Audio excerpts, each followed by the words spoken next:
How's everyone doing? All right. Happy Monday. A couple small announcements at the start, as you may have overheard a second ago. Ideally, everyone should be in Brightspace right now. A few people still aren't. I'm having to run triple checks to check which people I seem to have added manually. So ideally, you should have access to the Brightspace class right now, which means you should be able to see the syllabus and the formula sheet and the course notes as I add them. If you are not, please let me know. I am still planning to do a manual check this afternoon, but just in case, if I have a list of names to make, if you email me, that will help me make sure my list is accurate, if you're still not able to access it. Separately from that, I have now a stack of formula sheets for everybody. I encourage you to come collect one if you don't already have your own printed copy from Brightspace. Today we will be looking at the first 4 formulas, and I'll be pointing out where, anytime I add a new formula to the list that we're currently using, I will point out where it is on this sheet. If you've looked at it already, or if you grab one, if you don't have one yet, I do recommend grabbing one. Whenever you first glance over this, we will not be using every single formula on this sheet in this particular class. It says 1500 on it, but it is kind of a department-wide sheet, and it includes things from 1510. It includes things that I sometimes choose to omit from the course for time. So if you look at this, and some of the things on it are scary, I'm saying as a comfort, we're not going to use all of them. And I will point out towards the test time, towards the end of the course, which ones you just do not need to be able to identify. As we learn new ones, I will point out where they live on the sheet and how you use them. You're also allowed to write on the formula sheet. You can label the formulas, rewrite them, name them, put in little mnemonics. As long as it's not an answer to a test question, you can put it on your formula sheet.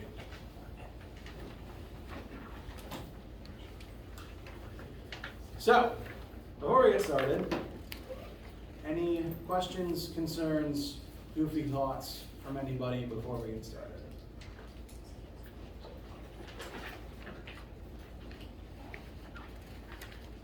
All right. Please interrupt me with any inquiries at absolutely any time. Now, today we are going to really begin chapter 1 in earnest. We've discussed the fact that in order to do physics, we have to be able to measure things, talked about units and converting them. Now it is time to begin looking at the first variables we will measure and the formulas that relate them all into each other. In physics, we use math as a language to describe the universe, and that does mean that, because I've been doing this for too long, I can look at a formula and I can turn it into a written description of all of the concepts involved in that formula. If you give me a formula, I can write up a paragraph explaining it. And likewise, if you give me a paragraph relating variables together, I can turn it into a formula. We're going to begin examining that idea today. We are starting our physics journey by describing motion. Motion is one of the first things humans ever tried to measure because, you see something moving and you think, whoa, how fast is that going? And so that's where we're starting. And then we'll move on to the forces that cause motion and all the unique types of motion and the things that come with it. I introduced the first 3 variables last time. We'll look at them a little more in depth now. First 3 variables, meaning these things each have letters that correspond to different things in the formulas on the formula sheet. First 3 variables that we use to describe motion in this course are displacement, that is the physical change in location between 2 different points. This is slightly different to the concept of length. Length is simply how long something is. Like, for example, this meter stick is actually 2 meters long. Don't do that.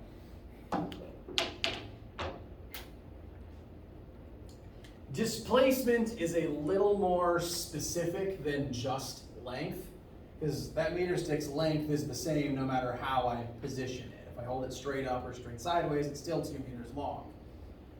Displacement specifies not only how far apart 2 points are, but also the direction of travel between those 2 points. This is like using GPS on your phone, and it tells you specifically travel 100 feet north or 100 feet along this particular street. It's telling you how far to go and what direction to go in. That is displacement. It is how far something, like the distance between 2 points and the direction that they point from A to B.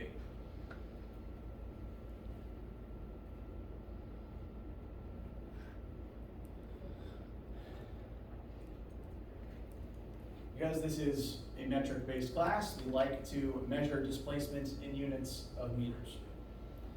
The symbol for displacement in your formulas will alternatively be either, bless you, d, x, or y, depending on a few different things. D is just short for displacement. X refers to displacement within the x-axis, and y refers to displacement in the y-axis. We will eventually do 2D stuff. We'll think about the y-axis. And so sometimes we will label the 2 axes separately from each other. But D is always just its displacement, non-specific. So if you're looking at your formula sheet and it's either of these 3 things, it's referring to displacement, distance between start and finish. Questions thus far? Okay. I'm going to skip ahead a little bit because I'm being very specific about calling it displacement to separate it from the simple concept of length or distance. Technically, distance and displacement are different vocab words in this class. Does the term vector mean anything to you guys? Okay, some slight nodding, good to see. I'm culturally obligated to bring up as part of this discussion the villain from Despicable Me 1, which I assume most of you have seen at least once. That villain's name was Vector, and if you remember the quote, it's because he commits crime with both magnitude and direction. That is surprisingly astute for a children's movie. The math definition of the term vector is a concept that has both magnitude and direction. Magnitude is just the fancy word for saying a number. It's how big something is. In physics, if something doesn't have a direction attached to it, we consider it not a vector. We consider it instead to be a scalar, which is just the legal term for a number that doesn't have a direction attached to it. In physics, we like vectors when we can get them, because vectors, if you have the direction, that's more information for you to be able to use.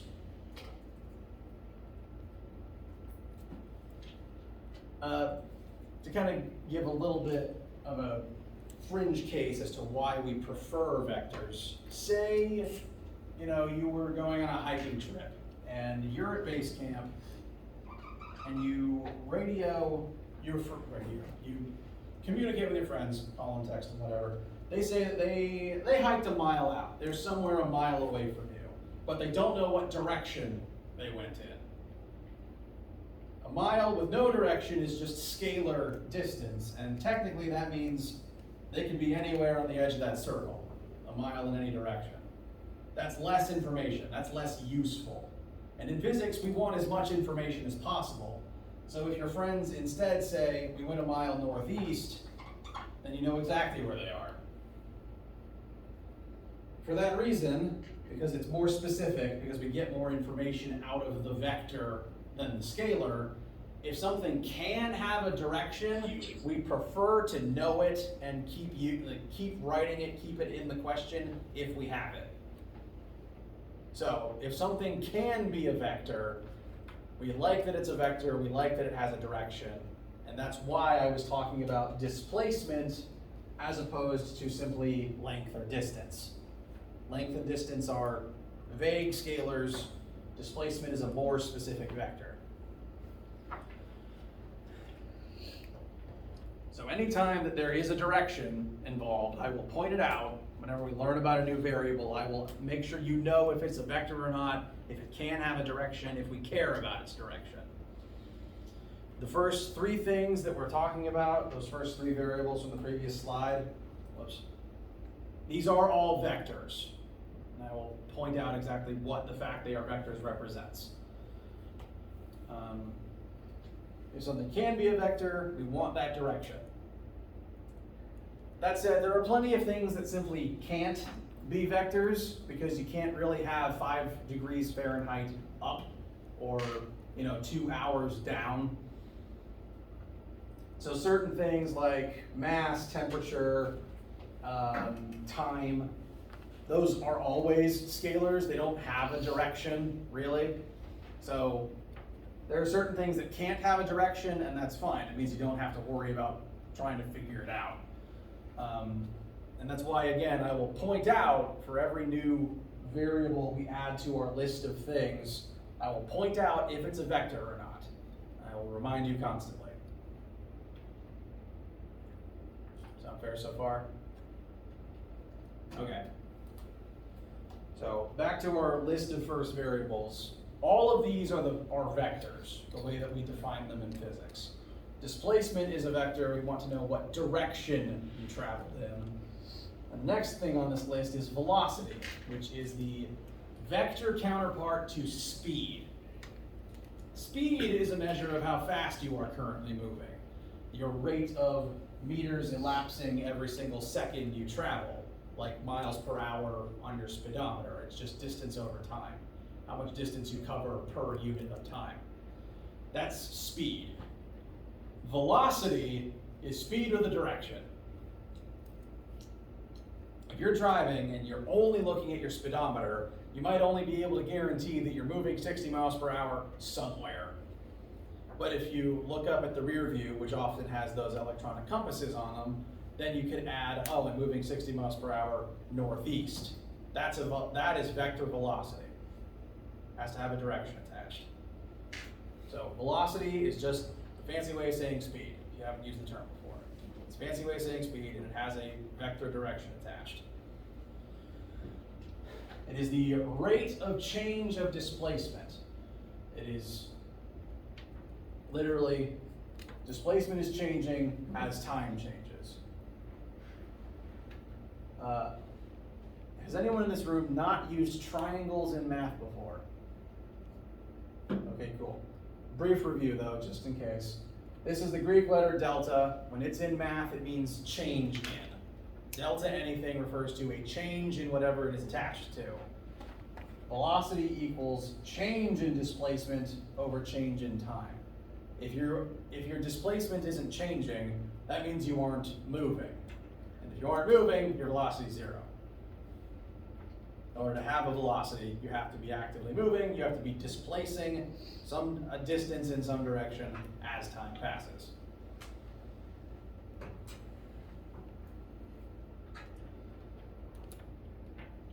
Questions about that one? All right. Last of these 3 variables is acceleration. I find this is the one of the 3 that sometimes requires the most explanation. Acceleration is to velocity as velocity is to displacement. Velocity is you are changing your displacement over time. Acceleration is you are changing your velocity over time. You know how in a car, when someone hits the gas, it takes a second for the speedometer to tick up from 0 to 60, and it takes time for that to happen? The rate of change, how much that speedometer ticks up every single second, is your acceleration. It is the change in the car's speed while the speed up is happening. Acceleration is the rate of change of velocity. The formula is change in velocity over change in time. If your car is traveling at constant speed, is it accelerating? No, very good. If your car is parked, is it accelerating? No. If your car is speeding up, is it accelerating? If your car is slowing down, is it accelerating? Also, yes. Any change in velocity, any at all, means acceleration is happening. That includes slowing down. Technically, a physicist would say if a car is slowing down, that is still an acceleration. It's just a negative one. English vernacular would probably use deceleration to refer to that term, but I think of it as acceleration in the negative direction. You are becoming faster backwards. You are gaining speed in the negative direction. And that might be a weird way to describe it, but I'm going to try to point out a case where I find it useful to think of it that way. Behold, acceleration. Whenever you're falling, you're accelerating because you do pick up speed the longer you are falling for. That's why you don't want to fall off of a high object. As soon as this marker leaves my hand, it begins accelerating. If I chuck it at 5 meters per second, it slows down as it rises. Do we agree? It slows down as it rises, and then it speeds up. That sound accurate? Okay. You could describe that whole process as as slowing down and then speeding up. You could describe it that way. That is not wrong. I would describe that whole process as a constant negative acceleration. The marker is constantly accelerating down even as it rises. If you accelerate in the opposite direction that you are traveling in, your speed decreases until you eventually hit 0. And then if you're still accelerating down, you start moving down. Another example that I would not recommend trying yourself would be if you were driving forwards in a car, you immediately slammed it into reverse, and then don't try that, but they do it in movies. That would be a constant negative acceleration. You decrease your speed to 0, and then you keep increasing it backwards. So slowing down is still accelerating, it's just accelerating in the opposite direction. How does this feel so far? Okay. So I still call that acceleration rather than deceleration, and that way it's always a letter A in the formula. If it's a letter A in the formula, it refers to acceleration. And the unit we like to use for acceleration is meters per second squared. Not the same as meters per second per second. And that's derived from the formula for acceleration. Because you see here, A equals delta V over delta T. That means you're taking meters per second and then dividing it by seconds again. So meters per second simplifies to this. So this unit has a squared in it. That's why I pointed out if you have to convert a unit with a squared in it, you have to do the conversion 2 times. So some of our units will be squared. It will happen. Note that each of these things relates back as a change in the previous thing. Velocity is change in displacement, acceleration is change in velocity. Your acceleration can also change. We don't really have a word for that. It's either constant acceleration or not constant acceleration. There's no vocab word for it. So, these are our first 3 variables. They're also our first 3 vectors. Questions so far? Okay. Now, before we move on and before I show you some formulas that we will use these things in, I will point out I've already given you a secret 4th variable, time. It's just not a vector. We track time in seconds. It's not a vector. It doesn't have a direction because time always points, like it's always ticking forwards, and it doesn't point like north or something. So we do not consider time to be a vector in this class, but we do need it because 2 of these things have time baked into their definition. So we technically have 4 variables here at the start if we include time. I cannot move only my pinky.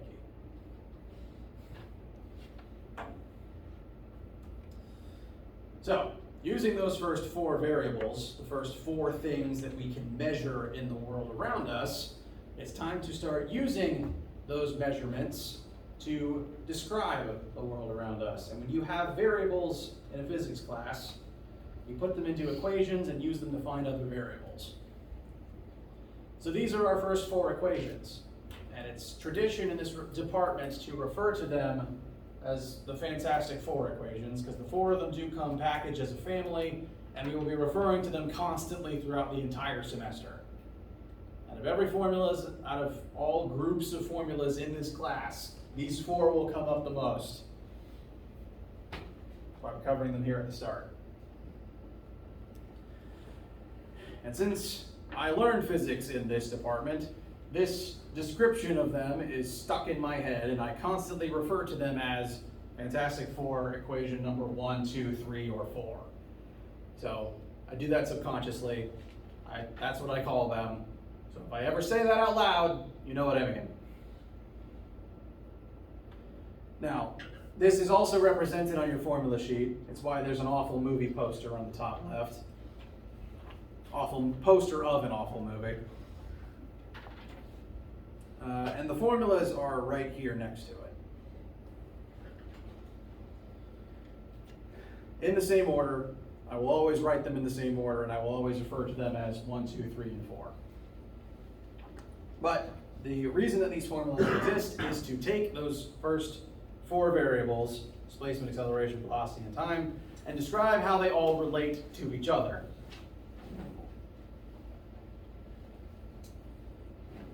Questions so far, before we look at each one individually?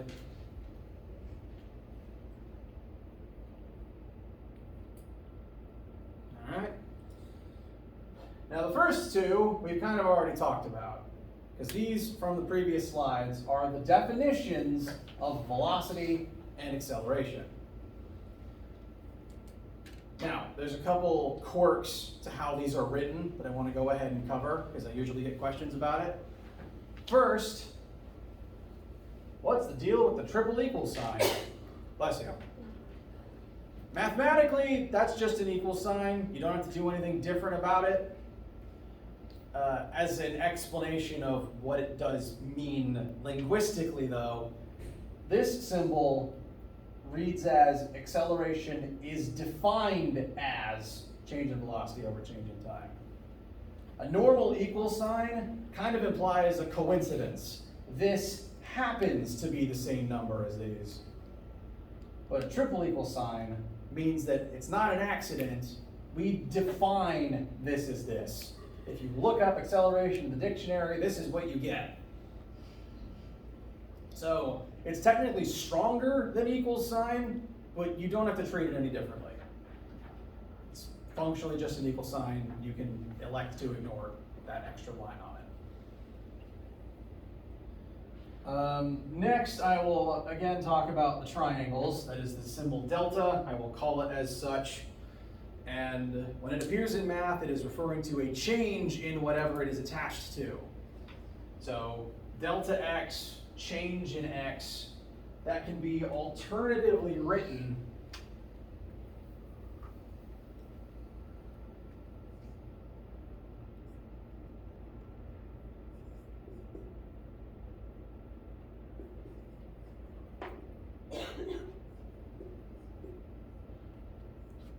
bless you.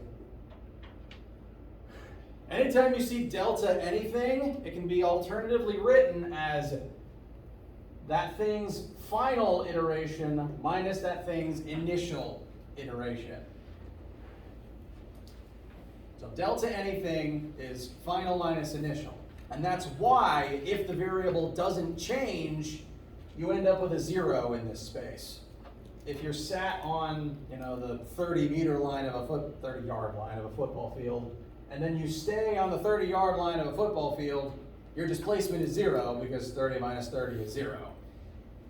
Your change in displacement is 0. Oh no, computer died? Pro tip, take those low battery warnings seriously. Figured Power Saver would save me, and it did not. Excuse me while I go get a charger.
That'll take a sec. Okay. Everyone cool with Delta? Okay. While I wait for my computer to come back, a couple more algebra quirks I want to go ahead and point out here at the start. These little F's and zeros are called subscripts, which is the opposite of a superscript. So subscripts live down here, superscripts live up here. So, you know, the squared is at least linguistically called a superscript. And subscripts I use to like be more specific when I label something. So final velocity as opposed to initial velocity. Now, why is the subscript for initial velocity a 0?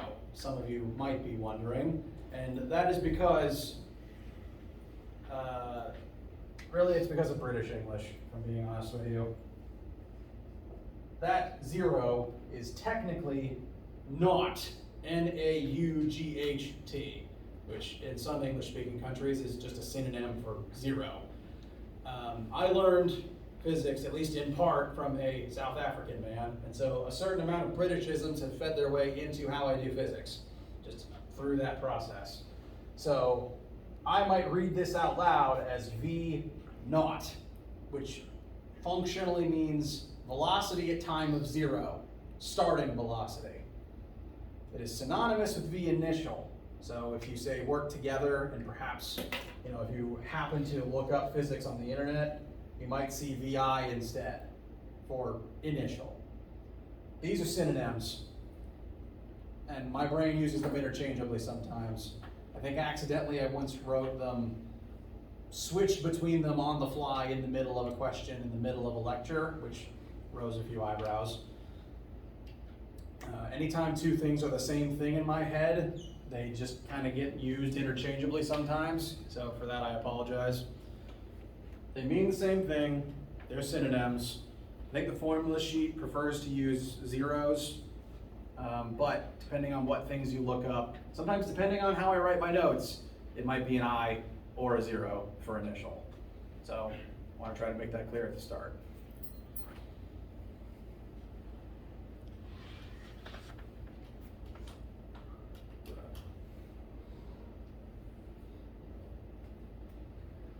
And the last quirk in these formulas I'll go ahead and point out, if you're looking at your formula sheet or the Brightspace version of the notes, is that a few of these things are underlined. That means they're vectors. The things that are underlined are vectors, meaning they have a direction. So V is underlined because velocity is a vector. Delta X is underlined because that has a direction. You're changing displacement in a direction. But T is not, because time is not considered a vector. Interestingly, whenever you multiply or divide a vector and a scalar together, so here we've got vector divided by scalar, you get a vector. As long as there's a direction involved in the division or multiplication, the output has that same direction attached. So that's how we end up with a vector even when time isn't 1. So whatever direction you are displacing in, your velocity points that same way.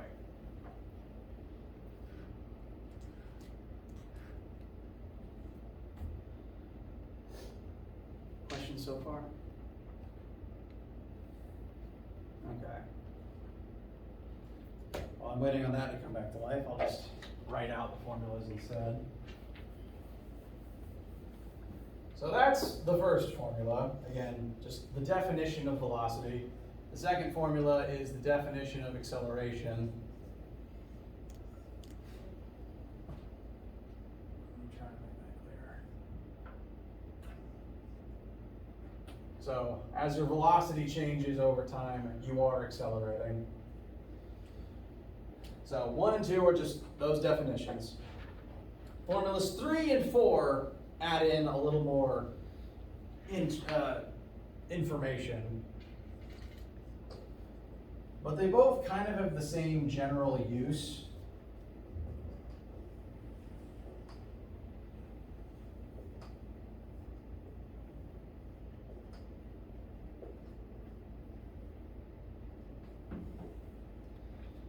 Formula 3 reads delta x equals v initial times time plus 1/2 times acceleration times time squared.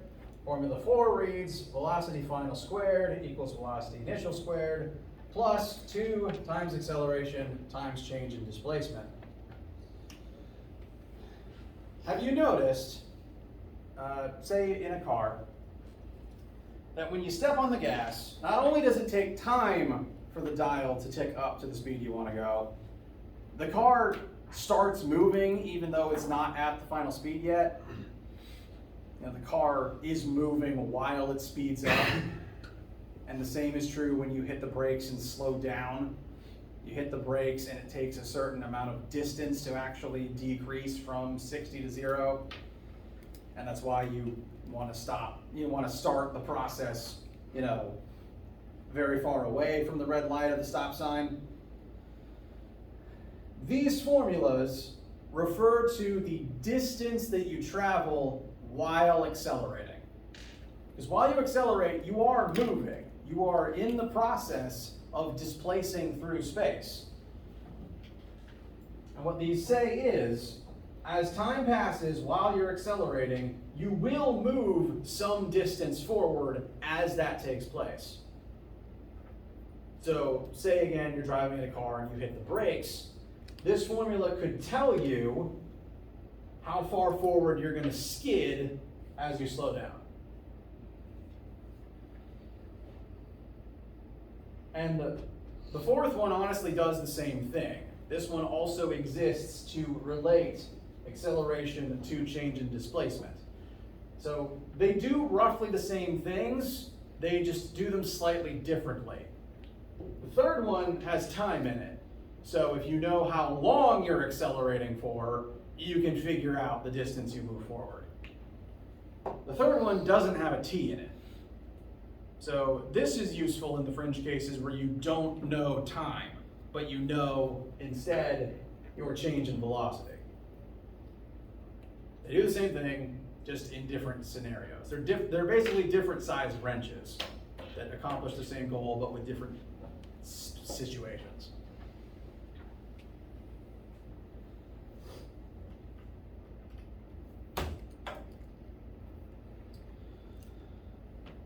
And those are the first 4 formulas.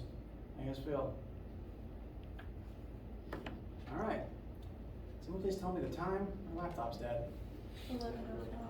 Okay. I want to kind of briefly end today by just getting some practice versions for these in your notes. It's working up to the 3rd and 4th ones. Bless you. And since I don't have my projector working currently, I'm just going to write out a simple question.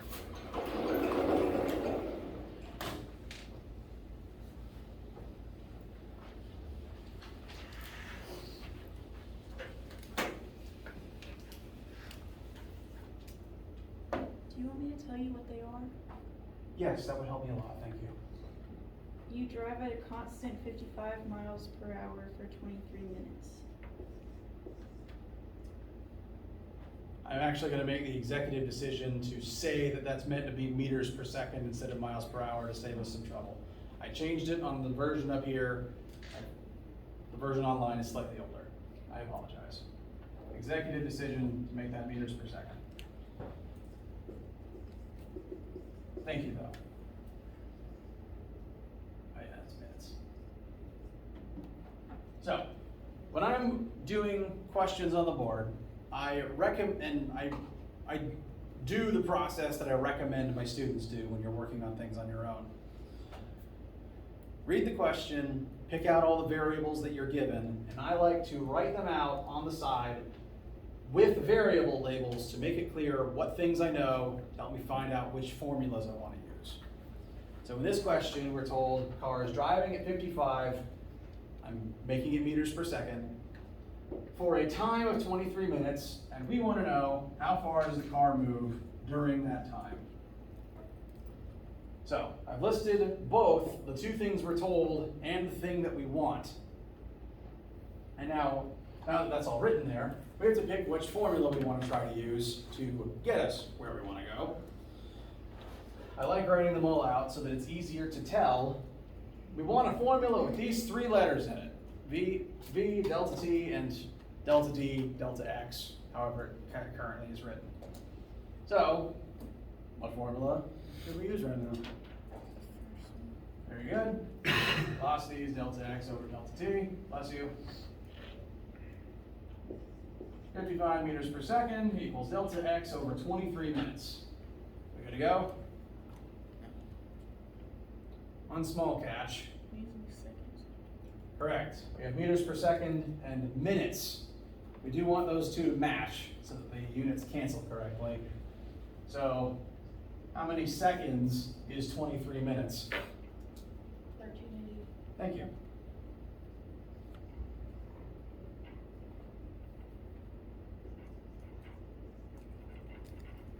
Now we're good to go. But for the sake of your notes, I will demonstrate that conversion. 23 minutes. If I do it the way I usually do, 1 minute is 60 seconds. I arrange it like this so that minutes cancel and I'm left with seconds. So 23 times 60 is where 1380 comes from. That's the number of seconds we drive. 55 equals delta X over 1380. How do we get delta X by itself? Very good. We can multiply both sides by 1380.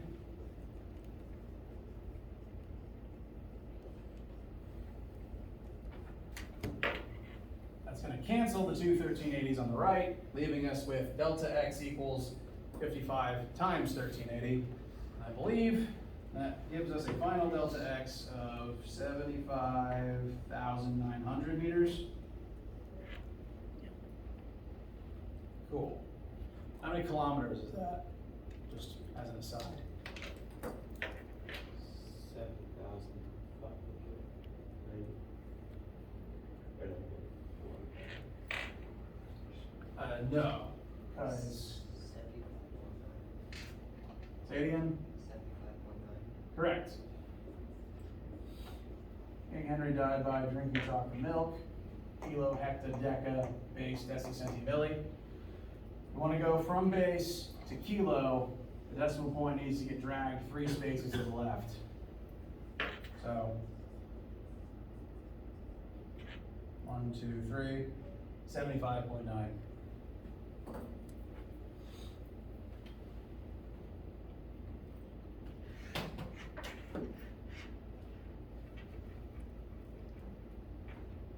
We good with this one? All right.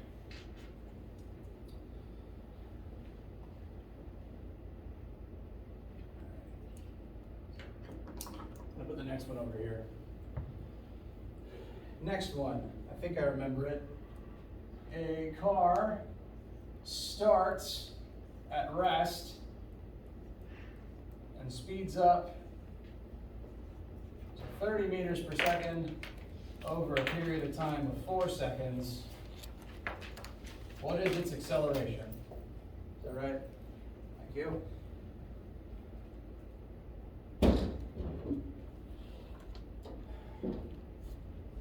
So we got a car that's speeding up. It's stopped at a red light, light turns green, pedal to the metal, vroom. So we're told final and initial velocity, the time it takes to speed up. How do we find A? A little louder. Very good. Not trying to trick you guys with these first ones. A equals delta V over delta T. Remembering that delta anything can be written as final minus initial. Therefore, 30 minus 0 over 4 should give us an acceleration of 7.5. What would the units on that be? Very good.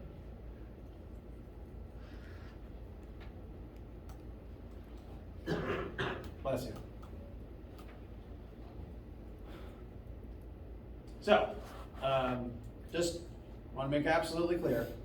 The magnitude of acceleration tells you how much your speed changes every single second. So, at time of 0, this car's speed is 0. At time of 1 second, this car's speed is 7.5 meters per second. At time of 2 seconds, this car's speed would be 15 meters per second. At time of 3 seconds, speeds up to 22.5. Time of 4 seconds, we hit 30. So it increases, the velocity increases by this interval every single second. That is what the number for your acceleration represents. And the bigger the acceleration number, the more speed you gain every single stopwatch tick. That one feel good? All right, then very quickly, the last one I want to talk about today. We're going to look at this same car. So I'm going to add that acceleration to our list of things that we know. I want to know, because again, when you hit the gas, you move forward while you speed up. What is the distance traveled during that 4-second speed up time? How far forward will we go as this happens? So now, we know the initial, the final, T and A, and we want delta X, or alternatively D, depending on how the formula is written.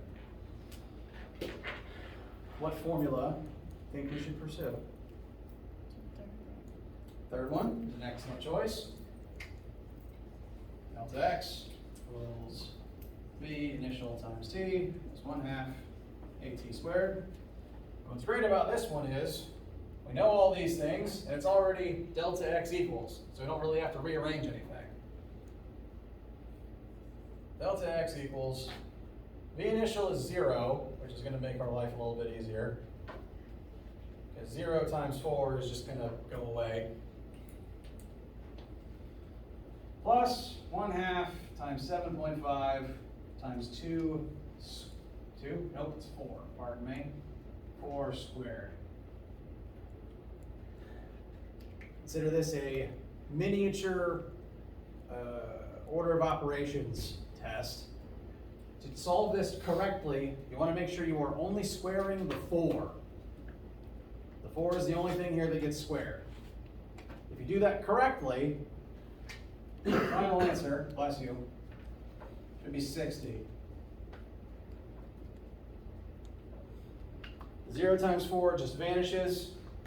The 1/2 times 7.5 times 16 becomes 60. Feel good? All right. So once again, that formula exists to tell you how far something travels while accelerating. The very last thing we'll do, you can go ahead and start packing up if you like. I'm going to demonstrate that Formula 4 can do the same thing. It's just a different, sometimes you use it in different fringe cases. fourth formula, VF squared equals V initial squared plus 2A delta X. Contains mostly the same information, it just uses VF instead of T, but we know VF, so we can use this one to get to the same point if we wanted to. So I'll just demonstrate that it does in fact work. 30 squared equals 0 squared plus 2 times 7.5 times delta X. 30 squared is 900. So 900 equals 15 times delta X. 900 divided by 15 is absolutely confirmed to be 60. So, both 3 and 4 exist to compare acceleration to displacement. They both work. Which one you use just kind of depends on, do you know time or do you know VF? Here we do both. How you guys feel? Good. All right. As the week goes on, we'll keep practicing more motion. We'll eventually crank it up to 2D motion and then start talking about things like gravity and force. Let me know if you guys need anything. And especially let me know if you're still not in Brightspace. I'll be running all my checks this afternoon though. And have a nice day. So, next class, we'll start in chapter 3 or we're still in chapter 1? We're still in chapter 1. Okay. Also, reminder, go to lab this week. Lab is starting. We're starting slow, but it's starting. So go to your lab time, be it today or otherwise. Thank you. Well done.